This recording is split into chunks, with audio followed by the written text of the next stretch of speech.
Són les últimes hores de la nit al massís del Garraf. Està a punt de sortir el sol i, a poc, els últims habitants de la foscor es comencen a retirar. Lentament, els sons de la nit es van apagant i per un moment només s'escolta el so del vent. Estem a primers de febrer. De sobte, uns crits estranys se senten en la part més profunda del bosc.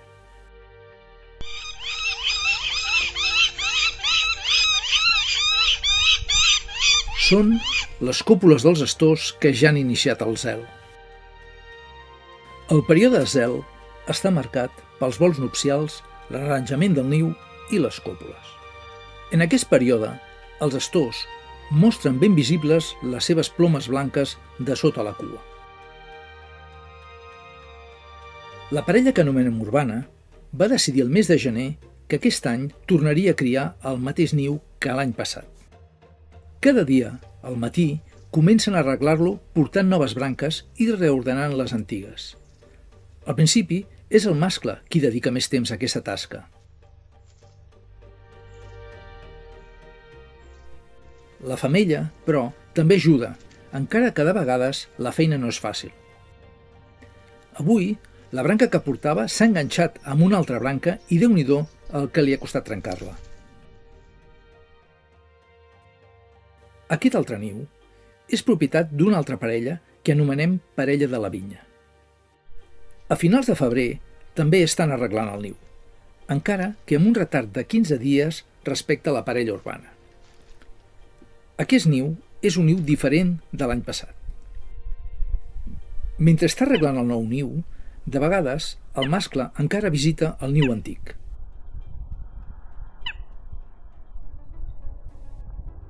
Avui, el mascle té certs problemes per col·locar una branca traïdora que se li ha enredat al coll i no sembla que serà fàcil resoldre aquest problema.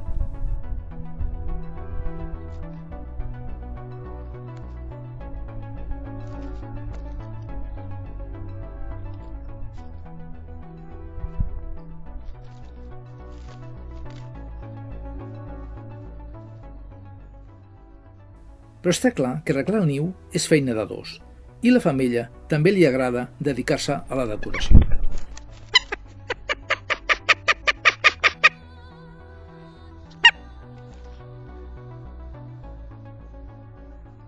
El mascle no oblida que estem en període de zel, i entre branca i branca, i si el reclama la femella, cal dedicar-se a les còpules, que no fan mai el niu. Avui, una branca manté la intimitat d'un acte que dura 6 segons. Les còpules són molt freqüents. En el període de monitorització n'hem enregistrat més de 100 en les dues parelles. 15 minuts després de la còpula anterior, la parella hi torna.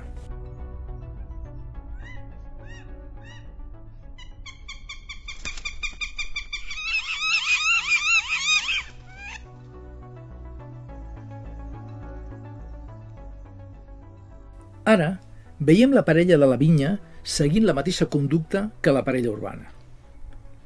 El mascle està arreglant el niu. La femella el crida i el mascle surt del niu per trobar-se amb ella en una branca propera. Tot això en 14 segons.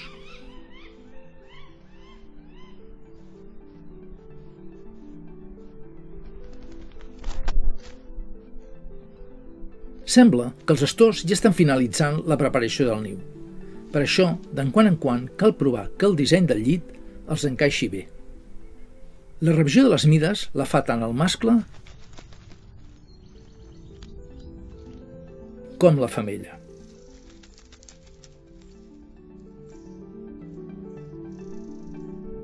El toc final del niu són unes fulles verdes de pi. Cal assegurar que el niu sigui còmode. Ja està tot preparat per començar la cria. Són les 7 del matí del 14 de març. Al mig d'un fort temporal, la femella de la parella urbana acaba de pondre el primer ou. És el primer ou de tot el Garraf. Desafiant el vent, el mascle s'acosta per felicitar-la.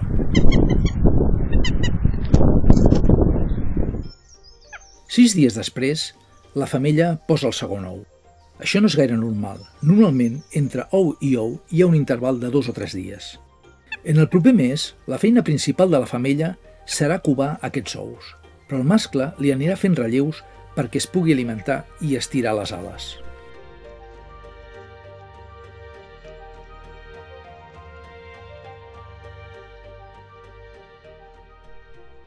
La parella de la vinya també aposta el primer ou. Ha estat el 28 de març, 14 dies més tard que la parella urbana.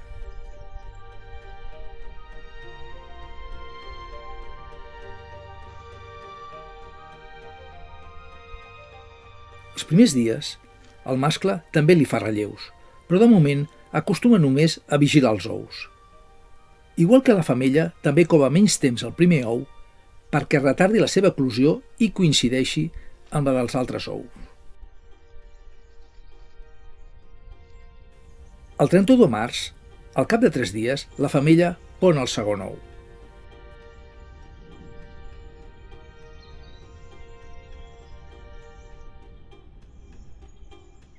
I 3 dies després, pon el tercer. A diferència de l'altra parella, aquesta sí que ha mantingut la freqüència de posta habitual. Ara toca covar i tenir paciència.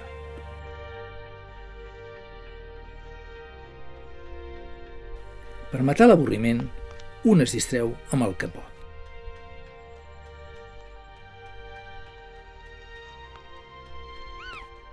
Mentrestant, el niu de la parella urbana apareix ple de plomissol. Això acostuma a passar a partir de la segona setmana d'incubació. La femella està aprofitant per mudar les plomes. El 8 d'abril, la parella urbana pateix una amenaça terrible. Un incendi s'està apropant ràpidament al niu.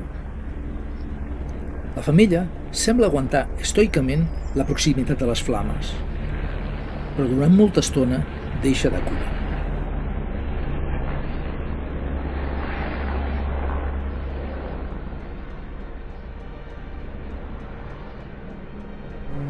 Durant 2 dies és constant el soroll d'helicòpters i motosserres i no sabrem fins més endavant quin impacte pot tenir en el naixement dels polls.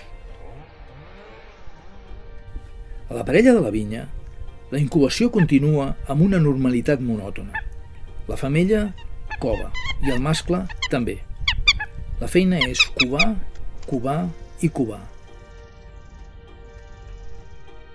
Fins i tot, la femella badalla d'avorriment. La femella ja fa més d'un mes que està covant. Són les 3 de la tarda del 5 de maig i des de primera hora del matí està observant com 2 dels ous tenen un petit forat. Més tard, es produeix una segona novetat. El mascle porta per primer cop una presa al niu. La femella s'alimenta, mentre que pels petits forats se senten els crits dels polls que estan intentant trencar la closca. 2 hores més tard, els forats s'han fet més grossos. Cada cop, els crits dels polls se senten més. L'eclosió és propera. Però encara caldrà esperar fins al dia següent.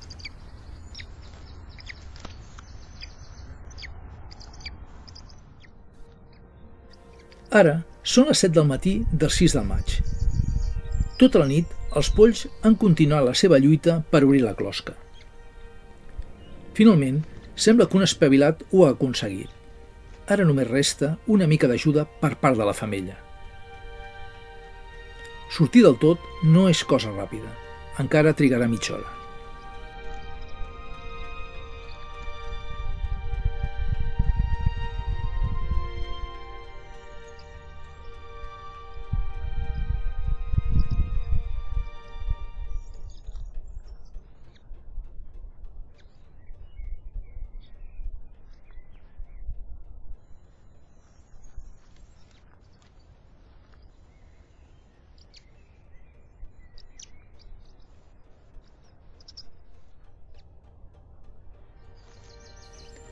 Tot seguit, el naixement del segon poll és imminent i la femella també l'ajuda a sortir de la closca.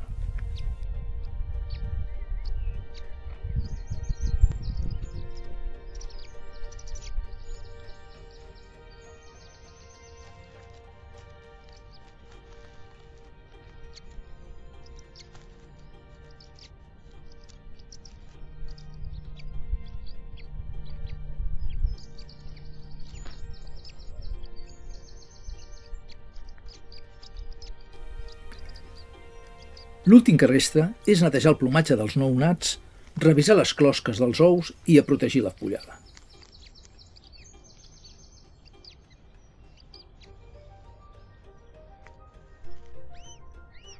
A les poques hores de naixement, els polls ja reclamen menjar.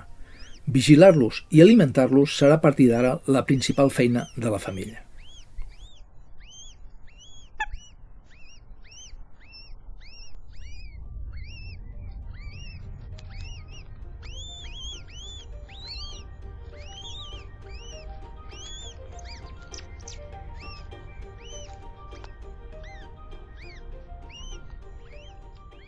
Dos dies després, el dia 8, neix el tercer poll. Per fi, ja tenim la família al complet.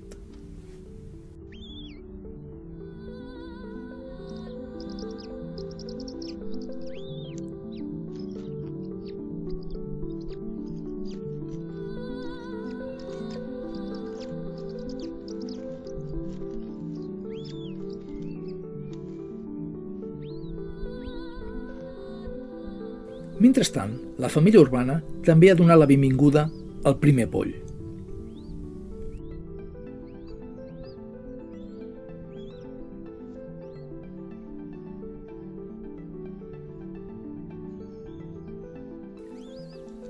Al cap de poques hores, la femella ja li està donant el primer àpat, esquirol.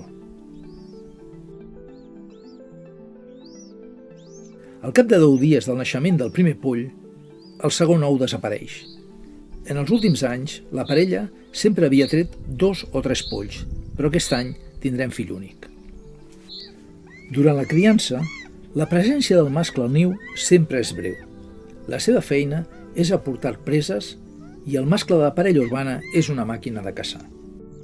Avui tenim per dinar esquirol, una presa de bona mida.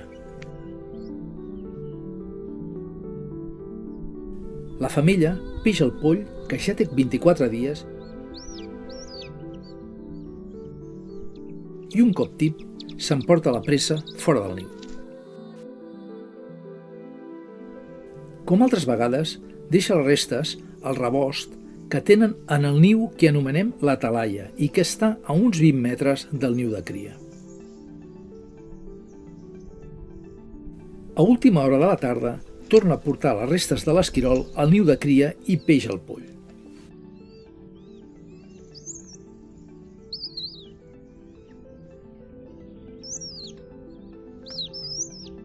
La parella de la vinya també està de ple dedicada a la criança. Els seus polls, de 15 dies, avui tenen molta gana. Sort que el mascle també ha portat un esquirol. Com la presa és grossa, els durarà fins al primer àpat del dia següent.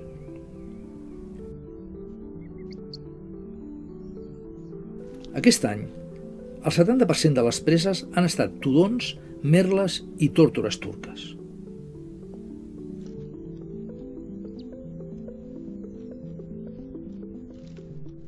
Però de vegades hi ha preses sorprenents, com aquest ratpenat caçat a última hora de la tarda.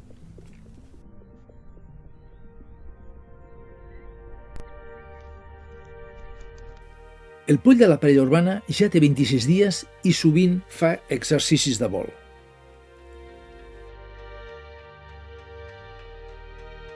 I els 3 polls de la parella de la vinya, que són 2 setmanes més joves que el de la urbana, passen encara moltes hores descansant junt amb la mare.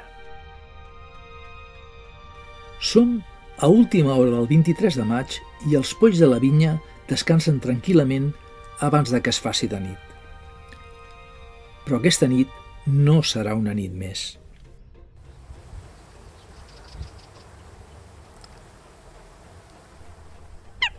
És el matí i el mascle, com normalment, porta la primera presa del dia.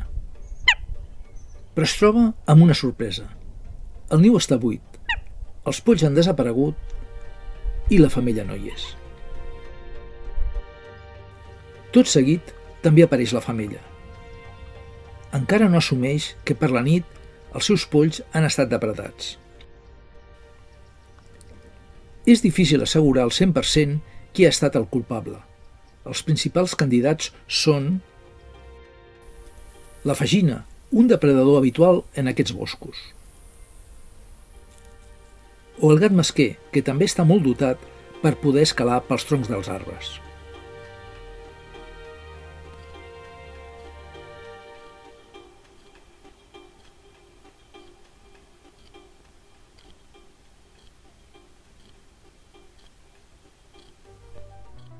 Finalment, tot apunta a que el depredador ha estat el gamarús. La seva posterior visita al niu l'assenyala com el responsable de la desgràcia.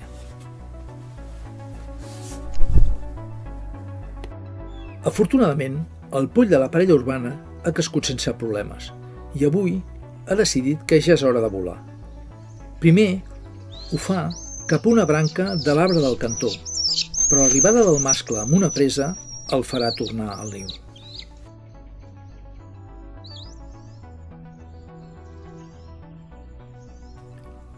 Més tard, es decideix anar una mica més lluny i fa el salt definitiu.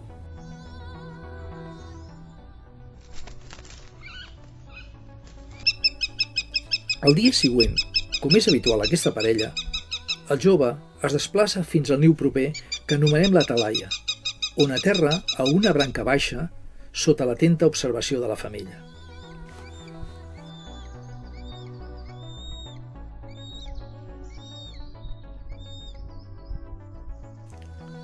A poc a poc i amb esforç va escalant cap amunt.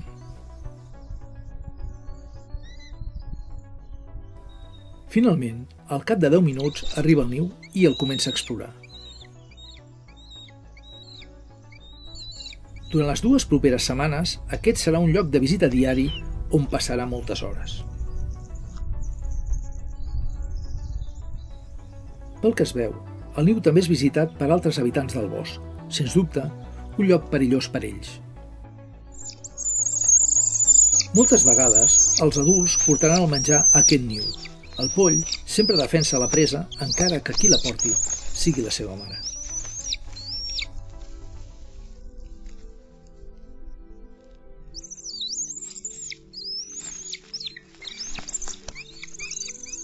Però altres vegades també portaran les preses al niu de cria.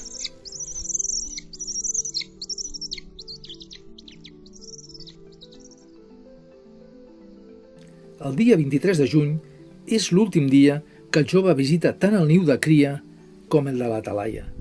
Feia una setmana que no els havia visitat. El lligam a la zona dels nius pràcticament ja ha desaparegut. Finalment, decidim desmuntar les càmeres el dia 24 de juny i donar per tancada l'experiència de cria del 2022.